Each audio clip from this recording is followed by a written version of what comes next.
Olá a todos e todas, sejam muito bem-vindos à nossa quinta parte de AFO, Administração Financeira Orçamentária, aqui no Escuta Estuda. Lembrando que na quarta parte falamos dos créditos adicionais, do crédito suplementar especial e extraordinário. Falamos também das fontes de recursos destes créditos, que são a operação de crédito, nada mais, nada menos do que contração de dívida pelo Estado, as reservas de contingência, os recursos sem despesas correspondentes, as anulações totais ou parciais, o excesso de arrecadação e o superávit financeiro do exercício anterior. Se vocês não lembram exatamente sobre estas fontes, é só ouvir a quarta parte, que lá está explicada de forma bem detalhada cada característica dessas fontes de recursos dos créditos adicionais.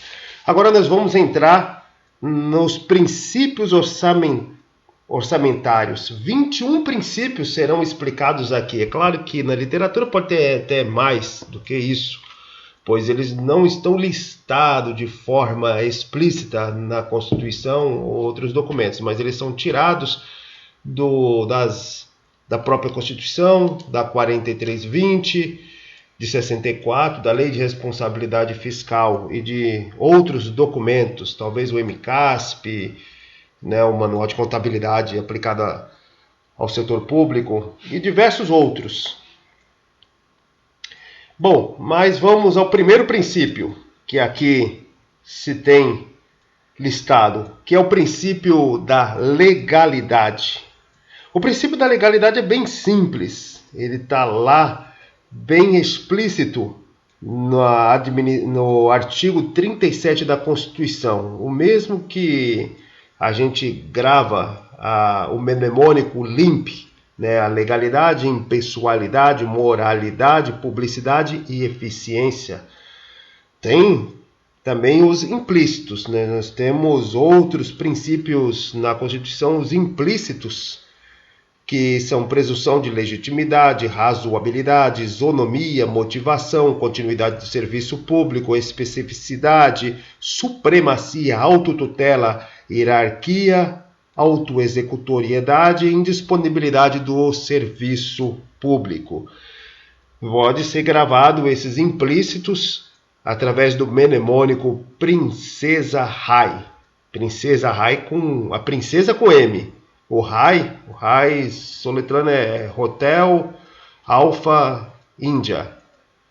Mas o que nos importa é dentro dos explícitos, lá no caput do artigo 37 da Constituição, e nele a legalidade, o princípio da legalidade, que diz que a administração só vai fazer aquilo que está positivado. O que não está positivado não é legal, não está dentro da legalidade, do que é previsto. É bem simples, então, esse primeiro princípio orçamentário. O segundo princípio orçamentário, que está lá no artigo 165, parágrafo 5º da Constituição Federal de 88, e também no artigo 2º da 4320 de 64, nós temos o princípio da unidade ou totalidade. Refere-se que esse princípio, ele diz que a LOA, ela tem que existir para cada esfera, apenas uma LOA, ou seja, apenas uma LOA a nível da União, apenas uma LOA a nível dos estados, ou seja, cada estado vai ter uma LOA, do Distrito Federal e dos municípios, cada município, 5.570 municípios, acho que é isso, terão também cada um a sua LOA, ou seja, não pode ter o mesmo ente, mais de uma LOA, mais de um documento com especificidade sobre o orçamento de investimento, orçamento de seguridade social, orçamento fiscal ou outros documentos que tratem de receita e despesa. Todo esse documento, tudo que trate de receita, estimativa de receita e fixação das despesas estarão na LOA daquele ente. E esse é o princípio da unidade, ou pode ser chamado também de totalidade. O terceiro princípio que nós vamos tratar aqui é da anualidade e peridiosidade. Ele trata de que a vigência da LOA é de 1 ano. Ele deve coincidir com o ano civil, ao qual está em exercício financeiro, 1º de janeiro até 31 de dezembro. E claro que tem exceção. A exceção são a abertura dos créditos especiais e extraordinários. São créditos adicionais. Os complementares, eles já estão dentro da LOA. Então ele não é uma exceção. Ele já está previsto lá, o complementar. E o especial e o extraordinário que não estão previstos, eles podem acontecer no final do exercício daquele ano e eles serem paralisados, e podem continuar no outro ano seguinte. Aí ele foge ao princípio da anualidade. Eles também são chamados de créditos plurianuais, mas eles não estão previstos. Há de se lembrar disso, como créditos adicionais são os especiais e os extraordinários. Mas não podemos aqui, de maneira nenhuma, confundir o ciclo orçamentário com o exercício financeiro, pois esse princípio da anualidade ele se refere ao exercício financeiro, à execução da LOA, sendo que antes da LOA havia um projeto de lei orçamentária anual, que é feito geralmente no ano anterior. Esse projeto, como já foi dito na terceira parte de nossos áudios, ele é enviado ao Congresso, o Congresso vai lá, fatia ele em comissões temáticas, etc, etc. Mas ele já está no ciclo orçamentário, já existe um ciclo, porque ele já tem iniciado como projeto, e depois ele vira projeto. Depois disso ainda tem a sua análise, a sua avaliação depois da sua execução. Então, o ciclo orçamentário é muito maior do que o exercício financeiro. O princípio da anualidade trata-se apenas do exercício financeiro, do ano civil coincidente. Temos o quarto princípio, o princípio da universalidade. Esse princípio da universalidade ele compreende que todas as receitas orçamentárias e despesas devem estar na LOA. Todas elas. Ou seja, o universo completo de receita e despesa devem estar lá descritos na lei orçamentária. Eles não podem ter qualquer outro documento. Não podemos confundir com da totalidade. A totalidade diz que não pode ter 2, 3 ou 4 LOAs para o mesmo ente. E o princípio da universalidade diz que naquela LOA tem que ter descrito todas as receitas que se espera receber e todas as despesas que serão gastas, ou seja, todas as estimativas de receitas e a fixação das despesas estarão na LOA. Não pode ter em outro documento ou qualquer outra coisa. A contabilidade vai ser feita em cima da LOA como documento base. Então, qualquer outra coisa que corra fora da LOA está ilegal. Também foge ao princípio da legalidade, no primeiro princípio que falamos. É claro que o caso dos créditos adicionais, né, especialmente os especiais e os extraordinários, eles não estão no projeto de lei orçamentária, porque não estão previstos lá. O suplementar, sim, suplementar. Agora, os especiais, extraordinários, não. Porém, eles vão entrar no meio do decurso, da execução da lei orçamentária.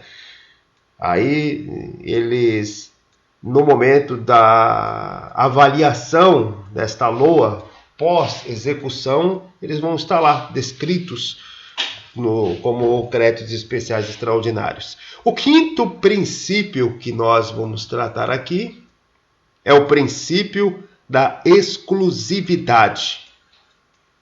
O princípio da exclusividade é importante porque ele diz que a LOA só pode ter assuntos referentes às previsões de receitas a receber e às despesas que serão gastas, a fixação das despesas e nada mais, nenhum outro documento. Pois anteriormente a esse princípio, né, quando se queria passar qualquer matéria esdrúxula que não tinha nada a ver com o orçamento, mas que atendia a interesses escusos de alguns parlamentares, no momento que eles teriam por prazo que votar a lei orçamentária anual, eles colocavam lá matérias dentro da lei orçamentária, os chamados jabutis, que eles colocavam lá dentro. E como, obviamente, os parlamentares não leem todos os projetos que recebem, às vezes nem os seus assessores leem, eles simplesmente votam, né? Claro, na prática eles votam pelos interesses escusos ou legítimos, aí vai depender da fiscalização do eleitor. Enfim, quando se tem esse princípio da exclusividade, diz que a lei orçamentária anual só pode ter assuntos referentes à receita e a despesas. Receitas e despesas, nada mais. Nem sequer a lei orçamentária anual pode criar tributos. Ela pode sim prever o recebimento desses tributos e fixar as despesas, mas ele não pode criar. A criação de tributos, tributo é gênero, a criação de tributos vem por lei, como foi a reforma tributária ocorrida no decurso de 2024 e agora ainda tem parte administrativa sendo feita em 2025, no momento que eu faço esse áudio. Né, que a reforma tributária vai trocar 5 impostos que são cobrados por apenas um, o IVA. Né? Os 5 impostos aí que podem ser explicados mais para frente é o PIS, COFINS, IPI, ICMS e o ISS, que serão trocados lá na frente. Né? O PIS, o Programa de Integração Social, o COFINS, Contribuição para o Financiamento da Seguridade Social, o IPI, o Imposto sobre Produtos Industrializados, ICMS, Imposto sobre Circulação de Mercadorias e Serviços, o ISS, Imposto de Serviço de qualquer natureza. Esse último mais afeto e de responsabilidade de cobrança dos municípios, ou do MEI, ICMS, ou dos estados, e os primeiros da União. E eles serão trocados por apenas um IVA, que vai formar e vai ser distribuído entre todos os entes federativos. É claro que precisa de vários e vários ajustes, não será de um dia para a noite que será feito isso. Sendo que a nossa lei, a 4320, ela é de 1964. E por isso que o sistema de tributos no Brasil é muito complexo. E essa reforma pode ser que ajude a diminuir essa complexidade, melhore o ambiente de investimentos, etc. Mas, voltando ao princípio da exclusividade, ele diz o seguinte: então, a LOA ela só vai se limitar a previsões de receita e fixação das despesas, nada mais do que isso, né? Claro que entra novamente,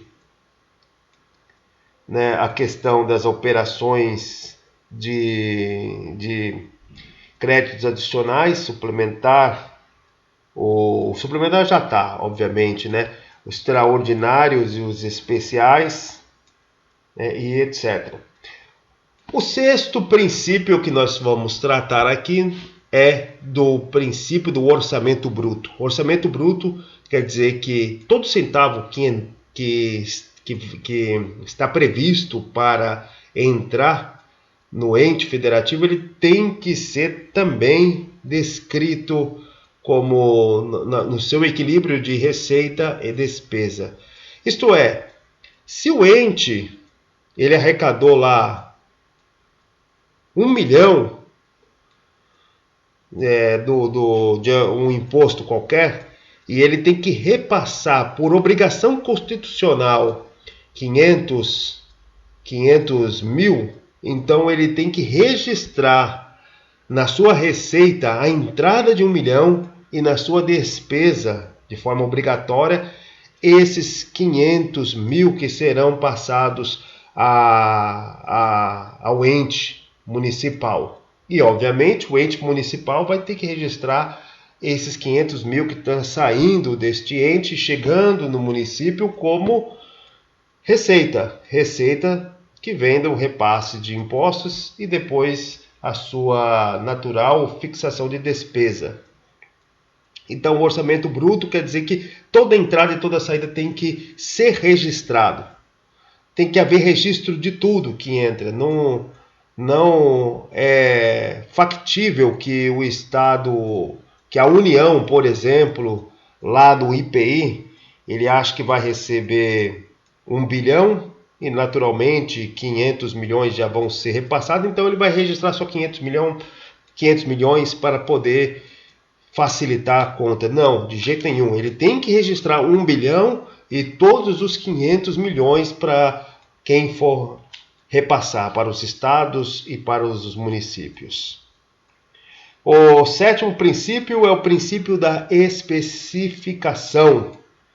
Especificação é o detalhamento completo de todo o recebimento,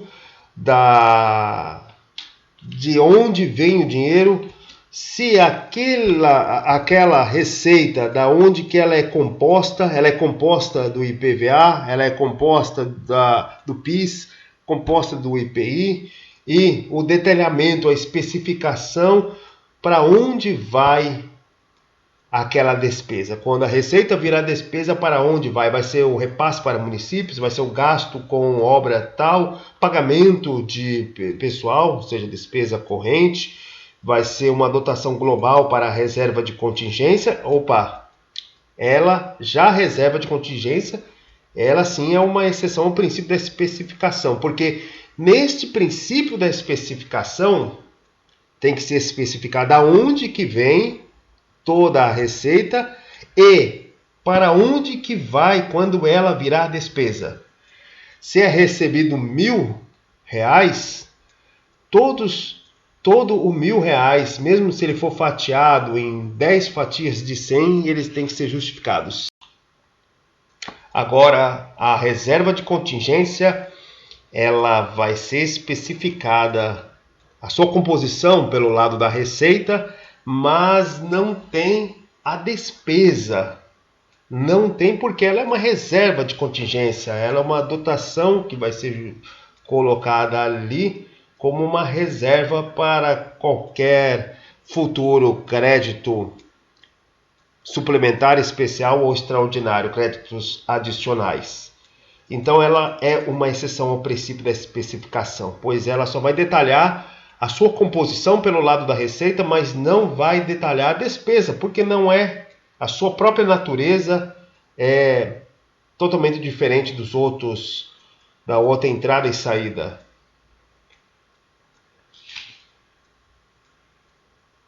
É claro que temos também, né, em termos de documentos públicos, que vai ir contra lá a futura explicação das questão do princípio da publicidade e da transparência, os programas especiais de trabalho, aqueles que não podem ser divulgados, pois eles estão relacionados à segurança do Estado, da nação, como gastos com a BIM, com a Polícia Federal, com a tecnologia de defesa nacional, vigilância da Amazônia e as fronteiras brasileiras, etc. Eles também podem ser considerados como exceção ao princípio da especificação. O oitavo princípio é o princípio do equilíbrio. Equilíbrio formal, né, nominal, porque a receita e a despesa elas devem ser equilibradas, né? O cronograma que os contadores do governo vão estabelecer ali das possíveis entradas que vai existir durante todo o ano do projeto de lei orçamentária, ele vai dar uma certa quantia de receita. Uma quantia, vamos dizer, R$1.000. Né? R$1.000 que vão ser recebidos durante todo o ano. Né? Vamos até aumentar o valor, né? 1 bilhão de reais. 1 bilhão de reais para que seja recebido durante todo aquele ano. Então, as despesas a serem fixadas não podem passar de 1 bilhão. Não podem. Na prática, o que acontece é que o momento que muitos políticos precisam se reeleger, precisam aumentar seus gastos, eles veem que o cronograma, a contabilidade, ela chegou a descobrir que vai receber de receita todo aquele ano, vai se receber 1 bilhão, como a gente colocou aqui, vai receber 1 bilhão, mas para que ele gaste o suficiente para que possa ser reeleito e todos sua base ser reeleita, ele precisa gastar 1 bilhão e 200 milhões. 1 bilhão e 200 milhões. Da onde que ele vai tirar esses 200 milhões?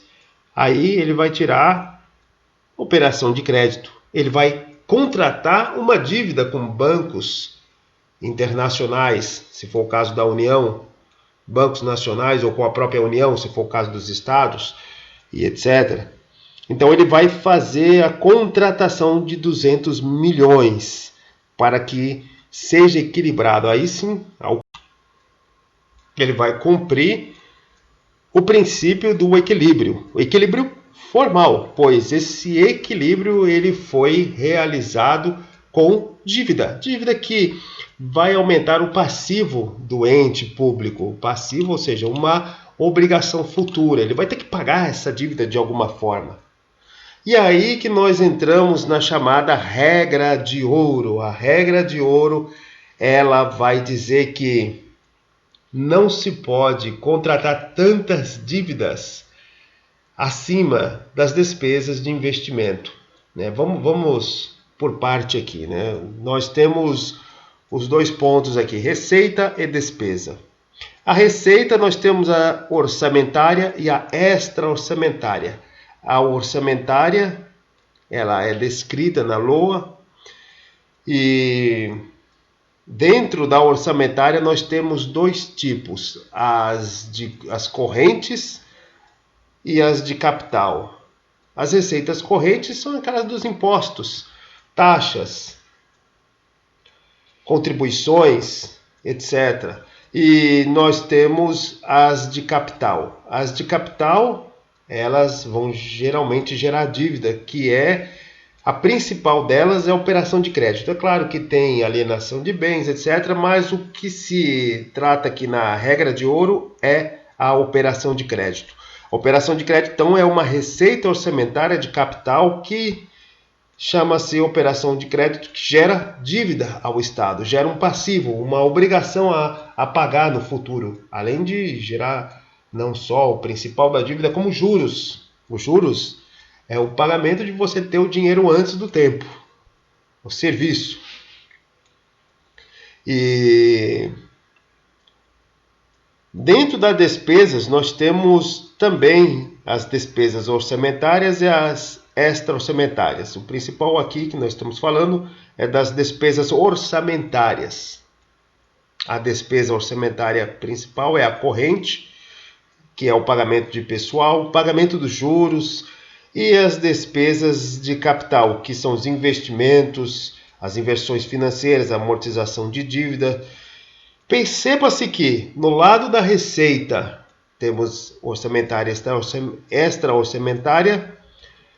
As receitas preferíveis entre corrente e de capital são as correntes, porque as correntes são o que vão receber, já está garantido que vai ser recebido.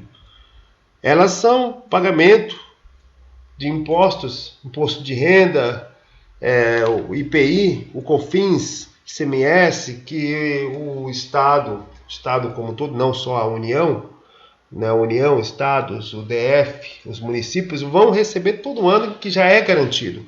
Agora, as receitas de capital, o Estado recebe, mas gera um dano, uma perda de patrimônio, ou, no caso da operação de crédito, é uma contratação de uma dívida. O Estado vai ter que pagar. Se o Estado, no exemplo que a gente deu, de que o político precisa se reeleger e precisa gastar 1 bilhão e 200 milhões e contrata uma operação de crédito de 200 milhões, ele está endividando. Aí ele vai se reeleger, ele vai passar aqueles 4 anos e ele vai jogando essa dívida para frente, até que outros vão fazendo isso e chegará um momento que ela vai estar impagável. E aí que entra a regra de ouro. A regra de ouro, ela diz o seguinte: ela confronta o que é preferível do que não é preferível. Ela confronta a receita não preferível, que é a operação de crédito, geração de dívida, com a despesa preferível, que é a despesa de capital, aquela que vai gerar futura renda, que são os investimentos, a amortização de dívida. Então, na regra de ouro, as receitas que vêm de operação de crédito, ou seja, a contratação de dívida, elas devem ser iguais ou menores, necessariamente iguais ou menores, do que as despesas de capital. Então, é necessário que o Estado invista mais do que ele tenta contrair dívida. Então, dessa forma, você tem um gatilho para o não endividamento infinito que deve acontecer quando não há limites. E, obviamente, esse endividamento vai gerar inflação, vai gerar um monte de coisa e a quebradeira geral do Estado. É claro que tem exceções. Exceção, a regra de ouro, né, ela é no momento de calamidade. Aí, obviamente, no momento de calamidade pública, como a emenda constitucional 109 diz, que ela não tem que ser cumprida quando você tem uma situação desta em jogo. E, obviamente, é necessário que se contrate dívida para fazer frente a essa situação de calamidade pública ou guerra ou qualquer outra forma de que é necessário o enfrentamento. O nono princípio é a da não afetação das receitas de impostos.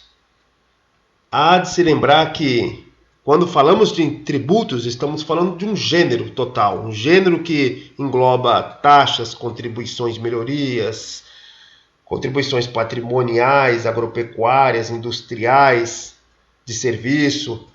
E os impostos é um desses tipos. O imposto é um tipo de tributo, mas existem vários tributos. E neste princípio da não afetação das receitas de impostos, quer dizer que os impostos, eles não podem ser vinculados a obrigações. Eles não podem ser, né?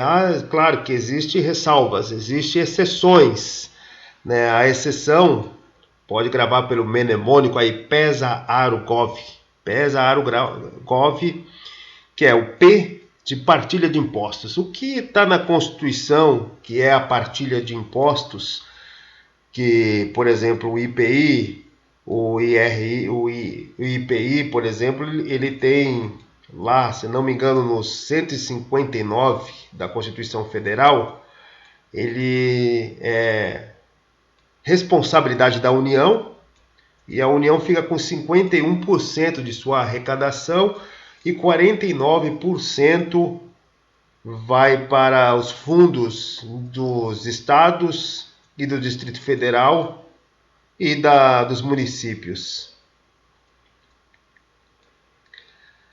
E, enfim, essa partilha de impostos, ela já está lá, então já tem uma vinculação, né? Então ele foge a uma exceção ao princípio da não afetação da receita de impostos. Tem também aquelas que vinculam um percentual na saúde e um percentual na educação e na saúde. Tem também que vincula as atividades da administração tributária, por exemplo, o órgão tributário, ele consegue, na sua totalidade, fazer a cobrança de todos os impostos necessários, então ele tem uma produtividade maior. E essa produtividade está vinculada, é uma exceção ao princípio da não afetação das receitas de impostos. Tem também a ARO, Operação de Crédito por Antecipação de Receita, que é uma receita extra-orçamentária. Ela não é exatamente a que tratamos na regra de ouro, não é a operação de crédito simples. Tem a operação de crédito simples, tem a operação de crédito de antecipação de receita orçamentária, antecipação. A gente vai explicar mais para frente. Mas, de uma forma bem básica, é como fosse o adiantamento do 13º. Quando chega janeiro, fevereiro, março, você está precisando de realizar um gasto muito maior do que comporta o seu salário. Não sei porquê, mas você precisa desse dinheiro. E aí você pode, com o banco, solicitar o seu 13º, que vai cair lá em dezembro. E aí você vai ter esse 13º. E é claro que você vai pagar juros. E vai ter que pagar esse 13º adiantado em março. Isso é o que caracteriza, no caso dos estados, saindo agora da esfera pessoal para o estado, o ente, é o que caracteriza a operação de crédito de antecipação de receita. Percebe-se que é só o adiantamento de algo que já vai ser recebido. No caso dos estados, né? Eu fiz a analogia aqui do 13º, mas é um monte de imposto que vai ser recebido em novembro, dezembro, ele antecipa o seu recebimento lá em março, abril, para poder realizar um gasto necessário. E essa garantia, essa operação, ela é garantida pelos impostos que vão se receber. Então, essa vinculação do imposto ao pagamento de uma operação de adiantamento, ela também é uma exceção ao princípio da não afetação das receitas de impostos. E também a prestação de garantia e contragarantias a pagamento de débitos. Essa última exceção a este princípio, ele diz que o seguinte: os estados, Distrito Federal e os municípios, eles precisam pagar o empréstimo que eles já fizeram com a União. E eles já possuem esses empréstimos, precisam pagar. E para isso eles podem vincular parte dos impostos de recolhimento de suas receitas, como o ICMS, ao pagamento dessa dívida. E aí ele pode vincular. Então, neste caso, também é uma exceção ao princípio da não afetação das receitas de impostos. Bom, meus amigos, já passamos de 30 minutos. Não conseguimos aqui falar dos 21 princípios orçamentários, estamos no 9º, vamos continuar na próxima parte, na 6ª parte, pois o assunto é extenso, mesmo correndo não foi possível explicar, porque se fosse, a gente estaria apenas citando-os. Se fosse apenas para citar, então nem precisa fazer um áudio. Muito obrigado por quem escutou até aqui.